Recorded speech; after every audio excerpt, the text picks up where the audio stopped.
Hello guys, युट्युबमा video बनाउनको लागि त कन्टेन्टहरु चाहिन्छ अरे। मलाई थाहा छैन त्यो कन्टेन्टहरु कसरी बनाउनु। तपाईहरुलाई म बस एउटा टिप दिन चाहन्छु, लाइफमा नि तपाईलाई जे मन लाग्छ त्यही गर्नु। तिमीहरुलाई गाइस जे मन लाग्छ नि त्यही गर भाइ।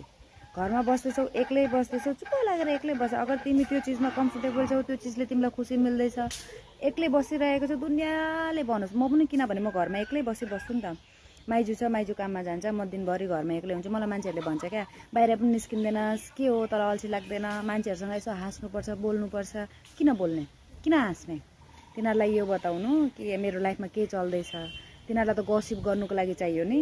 मलाई त्यस्तो मन पर्दैन भाइ।